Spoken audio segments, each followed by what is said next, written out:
Halo, selamat sore. Anda menyaksikan Indonesia Forward dan kali ini bersama saya Mayfri Syari. 14 Februari 2024 sudah di depan mata. Tentu semua persiapan juga harus semakin digencarkan untuk bisa bersama-sama menciptakan pemilu yang jujur, adil, dan juga aman. Sinergitas antar stakeholder menjadi salah satu kunci untuk mewujudkan pemilu sesuai dengan harapan kita bersama. Untuk itu, selama 30 menit ke depan kita akan bahas bersama dalam Indonesia Forward kali ini bersama 3 orang narasumber saya yang luar biasa untuk kita sama-sama tahu bagaimana sih kesiapannya di Provinsi Kalimantan Utara. Langsung saja saya sapa yang ada di samping kiri saya merupakan Kapolda Kalimantan Utara, Bapak Irjen Pol Daniel Aditya Jaya SH SIK MSI. Selamat sore Bapak. Selamat sore Mbak Mei, selamat sore para pemirsa sekalian. Kondisinya sehat Pak? Amin, sehat semuanya. Kita semua sedang menghitung hari menuju 14 Februari, hari kasih suara Pak. Iya Pak. Itu makin semangat lagi ya Pak ya? Semangat. Baik, terima kasih Pak Kapolda. Di sebelah kirinya ini sudah ada juga Sekretaris Daerah Provinsi Kalimantan Utara, Bapak Dr. Haji Suryansyah MAP. Selamat sore Pak. Selamat sore. Sehat Pak Sekda? Sehat, alhamdulillah. Ini ada ikat kepala khas dari Kaltara Pak, boleh dijelaskan sedikit Pak? Iya, ini namanya singal. Budaya masyarakat Kalimantan Utara yang biasa digunakan sehari-hari. Biasa digunakan sehari-hari, ini Siap. jadi simbolnya dari Simbol, Kaltara. iya. Di sebelah kirinya lagi sudah ada narasumber saya yang ketiga yang merupakan Kasipers Komando Resor Militer 092 Mahara Jalila ya, Bapak Kolonel Infantri Didik Effendi SIP. Sehat Bapak? Sehat, alhamdulillah. Alhamdulillah. Selamat sore Bapak. Selamat sore semuanya. Selamat sore. Dan kita tentunya sudah sama-sama bersiap nih merapatkan barisan. Sudah ada Polri, TNI, sudah ada dari pihak gubernur juga, dari pemerintah provinsi ya, Pak Sekda dalam hal ini. Yang paling utama dulu, kondisinya seperti apa sih ini di Kalimantan Utara dan kesiapannya seperti apa? Mungkin dari Pak Kapolda dulu. Kalau kita tahu kan di 2019 ya Pak, saya dapat data di sini bahwa KPUD Provinsi Kalimantan Utara menyatakan bahwa pemilu di 2019 di Kalimantan Utara ini jadi yang paling aman Pak. Nih di 2024. Bagaimana kesiapannya? Baik, terima kasih Mbak Mei. Jadi teraman ini juga didukung dari Provinsi Kalimantan Utara ini adalah provinsi terbahagia nomor 2 se-Indonesia.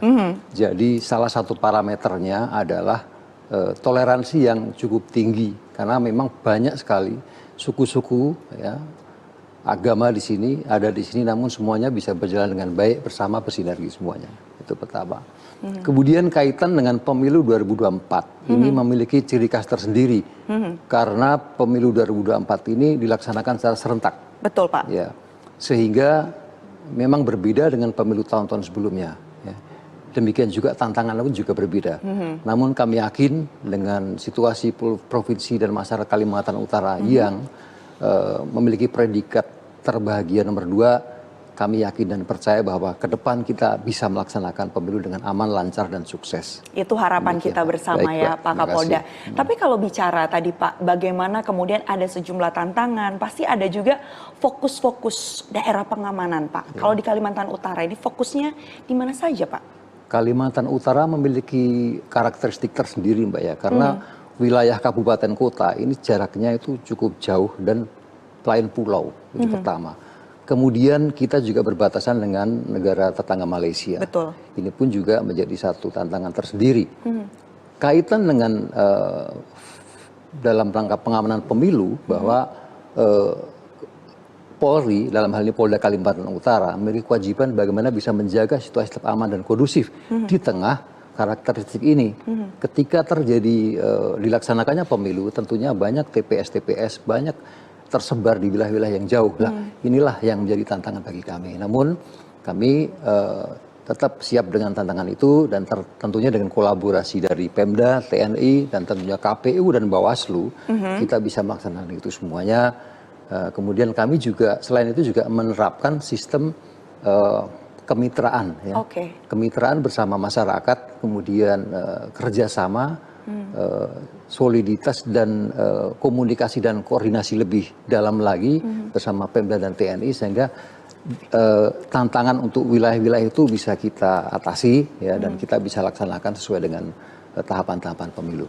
Baik, tahapan pemilu yang saat ini sudah masuk di masa kampanye nih Pak, namanya Betul, pesta betul. demokrasi, Iya. semuanya harus bersuka cita menyambut Iya. 14 Februari, dan tadi kata kuncinya dari Bapak juga harus melibatkan masyarakat ya, Betul, jadi Mbak. juga dirangkul di sana. Iya. Terima kasih Pak Kapolda, saya mau bergeser ke Pak Sekda.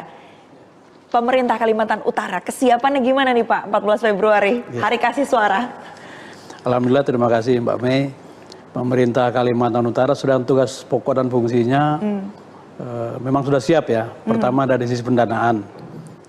Kita sudah melaksanakan NPHD, bahkan sudah mentransfer dana persiapan untuk pemilu, baik KPU, Bawaslu. Hanya memang untuk pihak keamanan izin Pak Kapolda, karena APBD kita masih dievaluasi Mendagri, itu kita anggarkan 2024 dan sudah diverifikasi. Insya Allah kalau sudah nanti keluar evaluasi Mendagri, kita akan laksanakan juga nanti NPHD untuk hibah kepada pihak keamanan, baik kepada Polri maupun TNI. TNI itu kalau salah 3 matra ada kita libatkan dalam pengamanan pemilu kita. Darat, laut, udara ya Pak? Iya, dari sisi pendanaan. Kemudian dari sisi sosialisasi, karena tugas Pemda juga melaksanakan sosialisasi, dan kita sudah bekerja bersama dengan mitra kita, baik Pak Polisi maupun TNI, dan juga tokoh-tokoh masyarakat, lembaga-lembaga masyarakat yang sudah melaksanakan deklarasi, kemudian juga penyuluhan-penyuluhan, workshop-workshop untuk mendidik masyarakat kita bagaimana melaksanakan pemilu yang aman, damai, bahkan menyenangkan. Bahkan menyenangkan. Bahkan menyenangkan, ya kita harapkan seperti itu. Jadi kemudian juga kita sudah membentuk Desk Pilkada di Sekretariat Pemerintahan. Itu kita bersama dengan Polda dan Kejaksaan, Pak Kapolda, untuk memonitor dan menyusun langkah-langkah antisipasi kalau dalam perjalanan pemilu itu ada hal yang harus kita tindak lanjuti. Kemudian juga kita melalui tim deteksi dini, kewaspadaan, kita rutin menyelenggarakan rapat untuk mendeteksi kemungkinan ancaman dan tantangan yang kita hadapi. Secara keseluruhan kita sudah siap Mbak Mei. Dari sudah siap semuanya ya, tinggal menjalankan bagaimana nanti prosesnya. Tahapan demi tahapan, saat ini ada di masa tahapan kampanye, dari total 11 tahapan pemilu yang ada. Singkat saja Bapak, mungkin evaluasinya sejauh ini yang disoroti oleh pemerintah Kalimantan Utara seperti apa? Ya, memang yang pertama itu terkait dengan pendanaan ya. Sementara ini kan kita baru kepada KPU dan Bawaslu. Pihak keamanan memang baru tahun anggaran 2024. Jadi kita berharap tetap aja kita bermitra melaksanakan pengawasan di semua daerah, dan kita harapkan kabupaten kota juga seperti itu. Semuanya sudah memverifikasi dan akan memberikan atau mentransfer dananya untuk pihak keamanan supaya mitra kita baik TNI maupun Polri bisa melakukan tugasnya untuk sisi pengamanan. Jadi semua masing-masing terus bergerak ya, menuju tujuan yang sama tadi, pesta demokrasi yang aman, adil, jujur, dan menyenangkan untuk kita semua. Terima kasih Pak Sekda. Saya ke Pak Kasipers. Dari TNI Pak, seperti apa kesiapannya ini 5 tahunan nih Pak, satu momen yang juga kita tunggu-tunggu, pesta bersama. Terima kasih Mbak Mei. Mungkin yang pertama yang perlu kami sampaikan di sini, kita melihat tugas dari TNI sendiri. Seperti kita ketahui bahwasanya dalam pelaksanaan kegiatan pemilu ini TNI melaksanakan operasi perbantuan terhadap Polri. Sehingga mau tidak mau, suka tidak suka, berarti kita tidak bisa bekerja sendiri. Artinya berarti kita harus bersama-sama untuk saling bahu-membahu untuk melaksanakan, mensukseskan kegiatan pemilu ini. Seperti yang tadi kami sampaikan, mungkin dari segi kegiatan pengamanan, selain kita, TNI dan Polri, tentunya kegiatan yang tidak kalah pentingnya di sini menurut kami terkait kesiapan pemilu, judulnya Pesta Demokrasi. Artinya berarti pembelajaran terhadap masyarakat mungkin yang lebih diutamakan. Ini judulnya pesta, artinya kegembiraan menyambut suasana pemilihan wakil rakyat atau mungkin pemimpin-pemimpin negara ini. Jadi diharapkan dengan adanya sosialisasi ini dari kita, dari pihak TNI, Polri, dari KPU maupun Bawaslu terhadap masyarakat, mungkin tingkat kesadaran masyarakat ini dalam berdemokrasi mungkin bisa makin maju, makin bisa memahami apa itu arti makna demokrasi. mungkin berbeda pendapat, tetapi perbedaan pendapat ini bukan menjadi suatu hal untuk menjadi bahan suatu perpecahan, betul, atau mungkin pertengkaran. Benar, apa?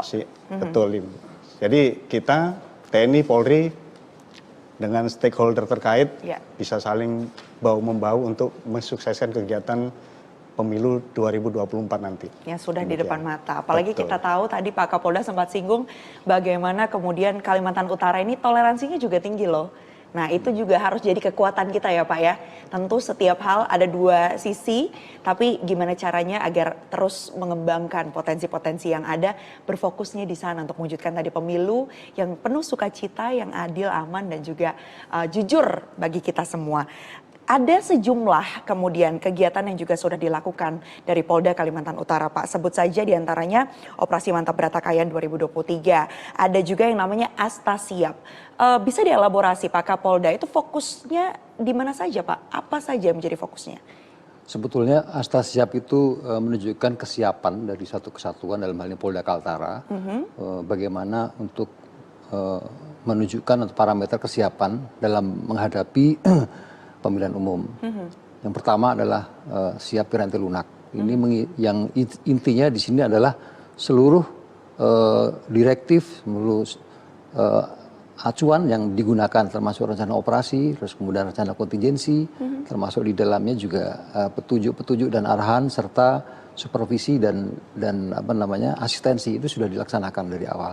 Kemudian yang kedua kaitan dengan posko operasi. Tentunya harus ada posko operasinya, ada tempatnya. Ini ada di Polda Kaltara dan di masing-masing Polres. Di sini menunjukkan bagaimana tentang apa namanya, ada poskonya. Di situ ada apa namanya tempat ya untuk bisa melihat bagaimana kesiapan, kemudian bagaimana panel datanya, kemudian panel data dari mulai peta provinsi, peta kabupaten kota, kemudian rencana kegiatan, kemudian termasuk di dalamnya adalah cara bertindak, kemudian rencana kegiatan, hasil kegiatan dan tabulasi serta kejadian selama operasi tersebut terdata di situ sebagai bahan evaluasi dan kontrol dan komando pengendalian. Kemudian selanjutnya adalah latihan praoperasi. Jadi sebelum operasi tentunya diajarkan latihan. Polda Kaltara sudah melaksanakan latihan sesuai dengan petunjuk Mabes pada tanggal 17 Oktober 2023 itu melaksanakan Sispam Kota, Sistem Pengamanan Komando Taktis.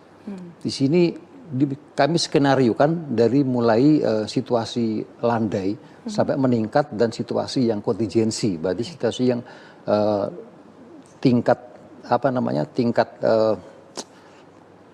sesuai dengan tahapan itu ya Pak ya. Tingkat kerawanannya lebih tinggi, eskalasi semakin tinggi. Kemudian ini yang tidak terduga tapi harus segera dilaksanakan. Ya. Kami kombinasikan dengan situasi ketika pemilu. Jadi di situ kami libatkan juga dari Satpol PP, Pemda, kemudian tentunya TNI, pasukan TNI, dan KPU dan apa namanya Bawaslu juga. Mereka semua berperan di situ sampai pada saat situasi yang lebih parah dan kita siap melaksanakan mengantisipasi itu dan menanggulangi. Kemudian juga dilaksanakan latihan praoperasi tanggal 11 sampai 12 Oktober kalau nggak salah 2023. Kemudian kaitan dengan kesiapan apa namanya masyarakat, kondisi masyarakat.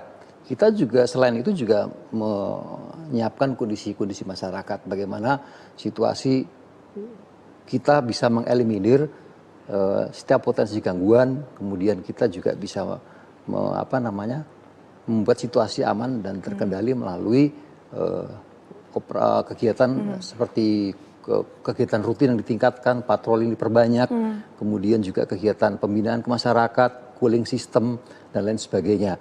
Dan yang selanjutnya adalah kesiap masyarakat. Nah, masyarakat ini seperti saya bilang tadi bahwa kita menggunakan metode bagaimana masyarakat ini juga terlibat, mempunyai masyarakat sense terlibat, of belonging-nya ada betul, ya Pak. memiliki rasa memiliki dan kita juga sama-sama kita punya apa namanya tanggung jawab moral sama-sama kita menjaga situasi tetap aman dan kondusif karena itu yang pertama dan yang utama. Keamanan itu pertama dan utama untuk dilaksanakannya pemilu 2024 dan nantinya akan pilkada. Selanjutnya adalah kondisi Siap selanjutnya. kekuatan personil. Nah, kekuatan personil ini kami sampaikan bahwa Untuk Polda Kaltara ini kekuatan personel sejumlah 1.745 personel. Kami bagi ke semua Polres dan standby di Polda untuk pasukan-pasukan yang melakukan kegiatan setelah kontingensi tadi.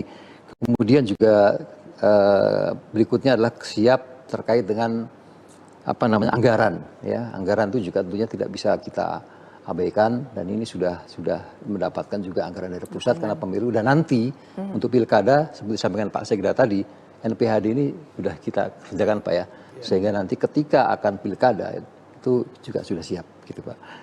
Itu mungkin gambaran tentang kesiapan itu, dan ini kami terus sudah laksanakan dan tingkatkan, kami maintain terus, sudah pada tahapan kampanye ini, dan semoga semua berjalan aman, lancar, dan terkendali. Semuanya itu harapan kita di sana aman, lancar, terkendali. Tapi tentu sejumlah tantangan juga dihadapi selama prosesnya berjalan. Saya mau tanya ke Pak Sekda dulu, apa sih Pak yang menjadi tantangan-tantangan dari adanya persiapan menuju pemilu ini? Tapi jangan dijawab dulu karena kita akan jeda terlebih dahulu. Indonesia Forward masih akan kembali, kita akan sama-sama membahas kesiapan Pesta Demokrasi atau Pemilu 2024 di Provinsi Kalimantan Utara. Tetaplah bersama kami.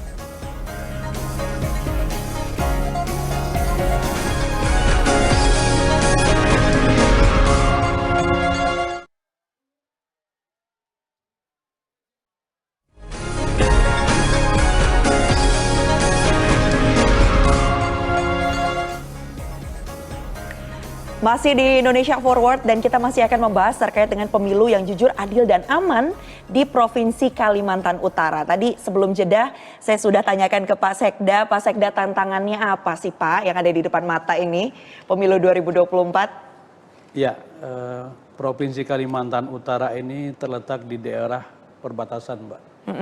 Jadi memang tantangan kita yang terberat itulah kondisi geografis Kalimantan Utara yang luasnya itu 74.000 sekian kilometer persegi, panjang perbatasan dengan negara Malaysia itu 1.000 kilometer lebih. Situasi moda transportasi kita itu ada daerah yang hanya ditempuh dengan sungai, ada juga daerah yang hanya harus lewat pesawat. Tetapi saya yakin dengan pengalaman pemilu sebelumnya, insya Allah seluruh lembaga yang terkait dengan penyelenggaraan pemilu ini sudah berpengalaman. Mudah-mudahan tantangan kita di bidang kondisi geografis bisa kita laksanakan sebaik-baiknya. Kemudian yang kedua, karena kondisi geografis itu akhirnya kita akses internet, digitalisasi kita juga tidak maksimal. Baik. Masih ada daerah-daerah yang blank spot. Oleh karena itu kita dari pemerintah Kalimantan Utara bersama Pemkab dan Pemkot juga itu menyiapkan wifi. Dan kuotanya kita tanggung. Demikian juga dengan VSAT di daerah tertentu kita siapkan agar masyarakat kita bisa mengikuti digitalisasi ini, termasuk dengan mengikuti perkembangan tentang dunia kepemiluan kita ini. Nah, mudah-mudahan tantangan yang kami sebutkan tadi itu bisa kita laksanakan baik tugas-tugas kita berdasarkan pengalaman-pengalaman sebelumnya dan kemitraan kita yang sudah ada selama ini. Baik, kemitraan yang ada selama ini, erat kaitannya sinergitas antar stakeholder yang ada. Saya mau ke Pak Kasipars. Sejauh ini Pak, sinergitas antara TNI, Polri, dan pemerintah menjawab tantangan-tantangan yang tadi disebutkan seperti apa Pak? Mungkin itu bisa dijawab dengan kegiatan-kegiatan yang kemarin sudah kita laksanakan. Kita sudah melaksanakan kegiatan apa itu namanya ya, yang deklarasi pemilu damai. Kita melaksanakan kegiatan deklarasi pemilu damai, di mana di situ dihadiri oleh pihak TNI Polri, dari stakeholder terkait, dari KPU, Bawaslu, maupun dari ketua-ketua partai di tiap-tiap wilayah. Jadi dengan harapan tentunya deklarasi ini sedapat mungkin bisa mengeliminir nanti kendala-kendala yang ada di lapangan. Kalau tadi Pak Sekda menyampaikan dihadapkan pada geografis, memang itulah tantangan, tantangan yang perlu kita hadapi. Bagaimana kita bisa mensikapi tantangan yang ada di depan mata, itu menjadi tugas kita untuk bisa mensukseskan kegiatan pemilu itu sendiri. Dan saya pikir tidak ada yang bisa kita lakukan, kita pasti bisa lakukan selama kita menjalin komunikasi dan sinergitas antara stakeholder terkait. Demikian, Mbak. Baik, Pak. Lagi-lagi keberadaan semua tantangan ini bisa terjawab dengan adanya sinergitas antar stakeholder terkait. Saya mau kembali ke Pak Kapolda nih. Tadi ada tantangan-tantangan yang sudah disebutkan. Salah satunya ini terkait internet, Pak. Kita tahu keberadaan internet, sosial media ini jadi seperti pisau bermata dua, Pak. Ada sisi positifnya, ada sisi negatifnya. Sejauh ini temuan dari Polda, apakah kemudian hal ini dinilai menjadi satu tantangan yang ada mungkin temuan-temuan terkait dengan hoax, ujaran kebencian, kemudian black campaign begitu yang ada, dan bagaimana Pak menanggulanginya? Sejauh ini laporan dari tim Gakumdu, ya, dari Bawaslu belum ada hoax terkait dengan pemilu. Ya. Baik. Namun demikian kami juga melakukan langkah-langkah, ya. Kami buat satgas yang melaksanakan patroli cyber itu tiap hari, Mbak. Itu memang khusus, kadang-kadang kan tidak bisa diprediksi kapan itu muncul, apakah pagi, siang, malam, ataukah sore dan lain sebagainya. Nah, jadi tim kami juga memang 24 jam mengawasi itu. Kemudian selain itu kami juga melaksanakan himbauan-himbauan melalui Instagram Polda Kalimantan Utara maupun media-media lain. Jadi jadilah mari kita sama-sama jaga kondusivitas, kemudian kita sukseskan pemilu 2024, jadilah pemilih yang bijak, kemudian tolong hindari agar melakukan medsos secara bijak, itu sering kami sampaikan. Bahkan ada program waktu itu program polisi masuk kampus, kami juga dimasukkan Ghost to Campus, yang sudah kami lakukan waktu itu masih kaitan dengan bijak bermedsos, kemudian kaitan dengan hal yang lain. Namun ke depan kami sudah berkoordinasi, kalau nggak salah mungkin ya di awal-awal Januari ini kami dengan KPU dan Bawaslu akan menyampaikan kepada ke perguruan tinggi anak-anak muda, karena memang pemilih pemula, anak-anak yang baru memenuhi syarat menjadi pemilih ini cukup banyak. 55%, Pak. 55%, Mbak ya. Jadi ini perlu supaya kesadaran untuk bisa sama-sama mensukseskan pemilu, kemudian khususnya bermedsos. Karena anak-anak sekarang ini kan belajarnya mungkin 90-80% waktunya ada di HP-nya, ada medsos, Mbak. Sehingga mereka supaya bisa menjadi pengguna medsos yang baik, itu juga sangat berguna, sangat berpengaruh terhadap kondusivitas di wilayah. Selain pengawasan di media sosial, ini juga yang menjadi sorotan adalah bagaimana menegakkan yang namanya netralitas TNI, Polri, ASN, ya kan? Saya sempat kemarin juga sempat baca-baca gitu, Bapak bahkan Pak Kapolda ini sempat memberikan sosialisasi gitu ya, Pak. Karena kita tidak bisa menutup kemungkinan adanya aparat atau ASN begitu yang keluarganya juga ikutan jadi peserta pemilu gitu kan.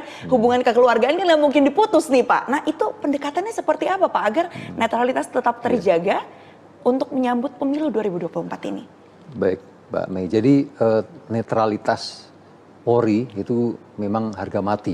Itu sudah jelas disampaikan Pak Kapolri melalui beberapa surat telegram, kalau tidak salah di STR 2470 di bulan Oktober. Kemudian kami juga Polda Kaltara menindaklanjuti dengan STR 359 di bulan Oktober itu juga. Jadi ada beberapa larangan bagi anggota Polri, termasuk di dalamnya adalah keluarga Polri derajat ke-1 kalau nggak salah dan sampai derajat ke-3. Berarti istrinya pun juga kita juga harus netral gitu kan. Karena ini memang penting netralitas ini, karena ketika kita netral tentunya masyarakat pun juga akan melihat memang kita ada netral jadi ya. Kemudian kami juga sempat mengumpulkan semua anggota yang keluarganya itu menjadi terlibat di dalam pemilihan legislatif maupun calon kepala daerah maupun dan kepala daerah. Baik. Jadi kami sampaikan bahwa ada beberapa larangan-larangan ini juga harus kita ikuti. Dan apabila memang nanti ditemukan ada pelanggaran anggota yang melanggar, kami akan lakukan tindakan tegas sesuai dengan ketentuan perundang-undangan yang berlaku. Maaf, satu lagi, Propam juga ikut di dalam tim Satgas tadi ya. Baik, Pak. Karena untuk mencegah, untuk mengantisipasi apabila ada pelanggaran, sehingga tim Propam ini melaksanakan pengamanan internal. Bahkan proses baik itu disiplin, KKE, Komisi Kode Etik maupun pidana kalau memang diperlukan. Baik, Jadi berarti memang itu sangat tegas. pondasinya sudah jelas di sana. Betul. Ya, harus sesuai dengan aturan yang sudah berlaku. Baik, Bapak-bapak, kita sudah hampir menuju ke penghujung acara. Terakhir saya ingin tanyakan ini imbauan kepada para pemilih. Kita tahu bahwa angka partisipasi dari pemilu ini juga diharapkan bisa terus meningkat karena itu menjadi salah satu tantangan sebenarnya di Provinsi Kalimantan Utara. Apa yang ingin disampaikan di pesta demokrasi ini, saatnya semua orang berpesta untuk bisa memberikan hak pilihnya di hari kasih suara. Mungkin dari Pak Sekda dulu. Ya. Pertama kami sampaikan bahwa pemilu ajang kita untuk menunjukkan apakah kita sudah dewasa dalam berdemokrasi. Oleh karena itu kami mengimbau kepada seluruh pemilih di Kalimantan Utara, rakyat Kalimantan Utara, termasuk para ASN, yang PNS maupun PTT, non-ASN, mari kita gunakan hak pilih kita dengan sebaik-baiknya, datang ke tempat pemilih bersama keluarga. Ini bukan hanya memilih presiden, wakil presiden, dan anggota legislatif, tetapi juga bagaimana kita hadir mendewasakan bahwa memang berdemokrasi itu salah satunya adalah memberikan pilihan kita. Oleh karena itu salah apabila kita pada saat itu tidak menggunakan hak pilih kita yang memang dijamin oleh undang-undang. Oleh karena itu salah satu bentuk keberhasilan kita adalah ketika kita bisa hadir memberikan suaranya di TPS. Kami himbau sekali lagi kepada masyarakat Kalimantan Utara, termasuk rekan-rekan ASN. Selain memberikan hak suaranya, kami juga berharap sebagaimana himbauan Bapak Gubernur, Bapak Wakil Gubernur, dan kami sebagai Sekda, sesuai dengan kesepakatan bersama dua menteri, Menpan dengan Mendagri, dengan KSN, dengan Bawaslu, bahwa pegawai negeri, PNS dan non-PNS, termasuk P3K, harus netral. Baik. Apabila tidak netral, akan ada sanksi-sanksi sesuai dengan pelanggaran dan tingkatannya. Demikian, Mbak. Baik, terima kasih Pak Sekda. Pak Kasipers, silakan Bapak. Himbauannya. Himbauan kepada masyarakat, ini sependapat tadi dengan apa yang disampaikan Pak Sekda. Tentunya kegiatan pesta demokrasi ini adalah suatu tolok ukur kedewasaan masyarakat kita terhadap demokrasi. Di mana seperti tadi saya sampaikan, Mbak, mungkin pilihan bisa berbeda. Ya.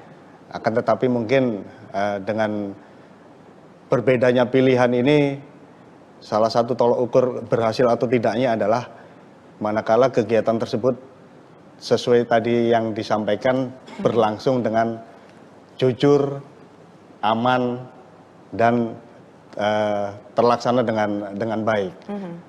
Termasuk pula tadi disampaikan bagaimana tingkat partisipan dari pemilih. Ini diharapkan kami himbau masyarakat Kaltara khususnya untuk menggunakan hak pilihnya. Demikian, Pak. Baik, terima kasih Pak Kasipers. Terakhir saya Pak Kapolda, silakan Bapak. Baik Mbak Mei, jadi ada 3 saya ingin menyampaikan bagi kita sekalian, masyarakat Kaltara. Yang pertama, marilah kita sama-sama menjaga situasi Kamtipmas tetap aman dan kondusif di wilayah Kaltara, karena itu adalah modal utama ya. Dan yang pertama, suksesnya pemilu 2024. Dan kedua, mari kita bermedsos yang bijak. Jangan terlalu cepat percaya terhadap hal-hal yang belum tentu tahu kebenarannya atau hoax dibilang seperti itu. Karena itu bisa menyesatkan kita semua, bahkan bisa mengganggu proses pemilu 2024. Dan yang ketiga, kami mengajak mari masyarakat Kaltara kita mensukseskan pemilu 2024 ya. Datang nanti ke TPS, coba sesuai dengan hati nurani, dan kita laksanakan pemilu, kita sambut pemilu 2024 dan pilkada nantinya dengan suasana yang damai, aman, tentram. Ingat bahwa Kaltara pernah sedang menyandang provinsi yang terbahagia nomor 2. Nah, ini harus kita pertahankan, ya, sehingga toleransi, kemudian saling menghormati dan kekeluargaan yang terjadi di sini tetap kita bisa pertahankan dan kalau bisa ditingkatkan demi masyarakat Kaltara dan suksesnya pemilu 2024. Demikian. Baik, jadi kalau di media sosial saring dulu sebelum sharing, terus harus selalu menjalankan semuanya aman untuk ketentraman, karena lagi-lagi layaknya pesta ya Pak ya. Kita sama-sama berharap di pesta demokrasi nanti di hari kasih suara, bisa sama-sama memberikan atau melakukan semuanya dengan sukacita sesuai tagline-nya Kaltara nih. Kaltara adalah rumah kita. Terima kasih banyak kepada 3 orang narasumber saya yang luar biasa pada sore hari ini. Bapak Kapolda, terima kasih banyak. Pak Sekda, terima kasih banyak. Kemudian Pak Kasipers juga terima kasih banyak. Dan kita akan sama-sama sambut nanti Pesta Demokrasi di 14 Februari 2024 ya. Hari kasih suara kita. Berikan, datang ke TPS dengan penuh sukacita dan pilih sesuai keinginan hati Anda. Dan itulah tadi rangkaian acara Indonesia Forward bersama saya Mayfri Syari. Dan terima kasih Anda sudah menyaksikan. Sampai jumpa.